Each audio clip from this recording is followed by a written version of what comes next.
is our radiator. Nice. All right, so let's go ahead and get a better look at this radiator. Came off pretty easy. It's all self-explanatory.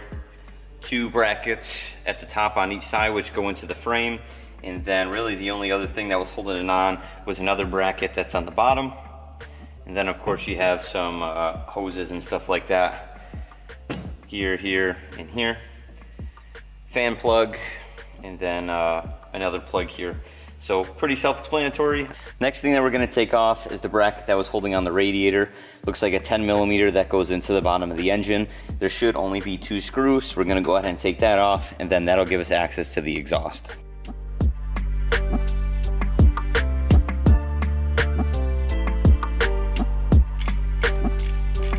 Isn't it always the smallest little things that give you problems?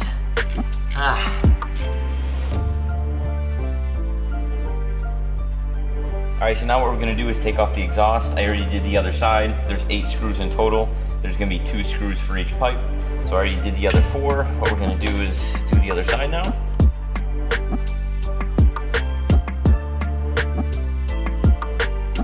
Alright, now what I'm going to do is take off the exhaust where the rear peg is here. This should allow us to actually drop down the exhaust, so that way we can take it off.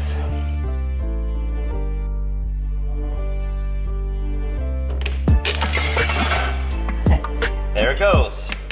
All right, my friends, as you can see, that's the exhaust off the bike. We unbolted the headers from the front and then took the exhaust off at the connection of where it goes into the rear foot peg there. I believe there was also supposed to be something down here that helps hold up the pipe as well. However, this one did not have it. It's pretty jerry-rigged right here, if you could see that. Not really too sure what they were going for here, but we're planning on getting an aftermarket exhaust anyway that's gonna fit much better. So, exhaust is off the bike, one step closer. All right, so what I did over here on the whiteboard is write down everything that we need to do in order to remove the engine. On the left-hand side, we have things that we have to remove, and on this side here, we have things that we have to disconnect. Now, as you can see, if you can actually see this on the camera, I have some green check marks with things that we've already done, and then there are obviously a few things that we still have to do. And then over here on this side, we're gonna wait to disconnect all this until we can pretty much rule all this side out. So let's go ahead and take a look at what we've already done. We've already removed the fairings, we've already drained the oil and the coolant, we've already went ahead and removed the gas tank, the carbs, the radiator, we've removed the exhaust, and we've also removed the radiator bracket. Things that we still have to do is remove the clutch slave cylinder, we have to remove the shift pedal, we have to remove the engine sprocket, we have to remove the baffle plate on cylinder head, and I'm not really too sure what that is, so I'm gonna have to figure out what that is. We have to remove the thermostat and thermostat bolt, and we also have to remove the oil cooler hoses. And if you're wondering how I know all of this, I'm looking directly at the Zx7R service manual here on my phone. I have that downloaded into my notes, and it's been really, really helpful. So those are still things that we have to remove. And then over here on this side, these are things that we have to disconnect. So we have to disconnect the pickup coil and oil pressure switch, the alternator lead connector, neutral switch connector, and we also have to remove the battery ground lead. We've already removed the ignition coils, obviously, because we were messing with the spark plug. So this is everything that we have to do. We still have a few housekeeping things that we have to remove and disconnect and whatnot, but man, we are getting so close. We're almost there. All right, so I apologize. My camera died, so we're gonna switch over to the iPhone.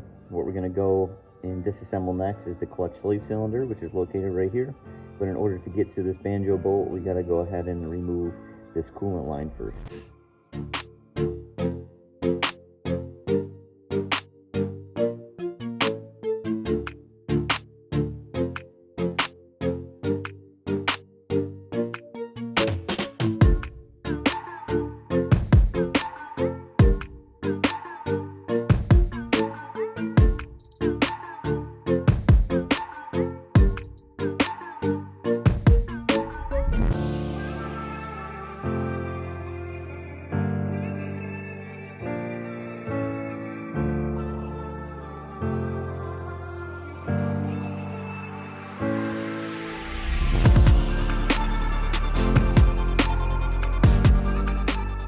So the next thing that the service manual calls for us to take off is this thermostat housing.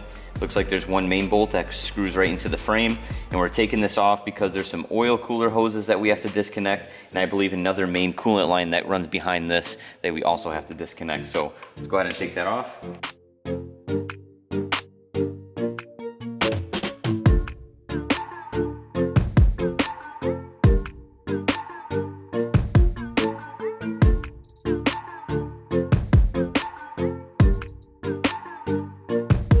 wanted to show this as well. Now that the housing is pulled back, there's an oil cooler hose here, which is the little one, and then there's another big clamp here, which I believe is a coolant line. So we're going to make sure that we undo both of those.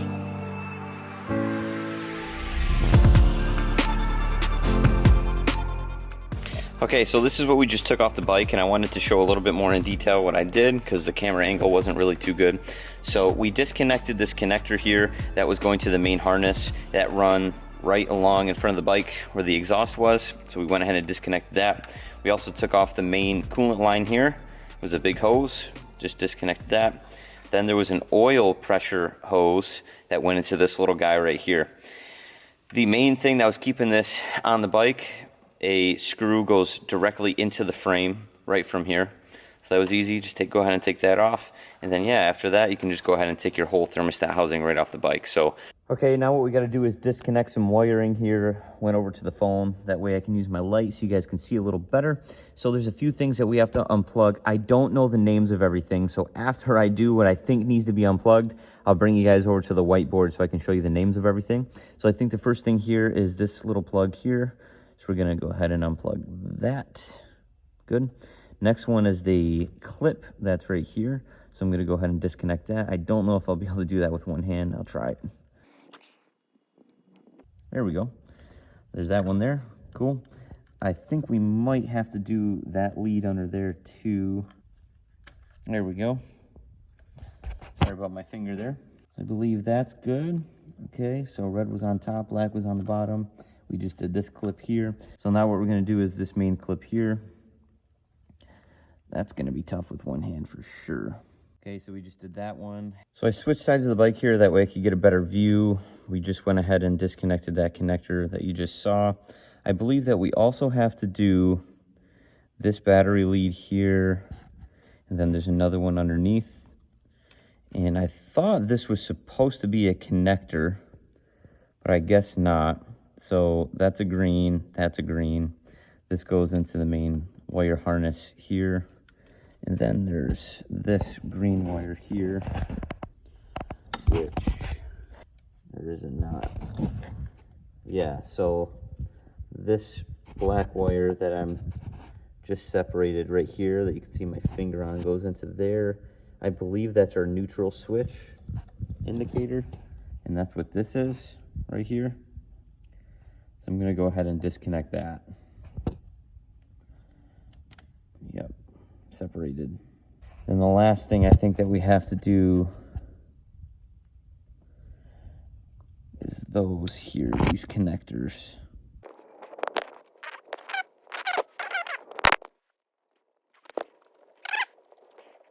All right, so that's all of our wiring. Whew. Let's hope I did all that right. All right, so this is pretty cool. I've pretty much been able to check off every single thing that I need to do in order to drop the engine.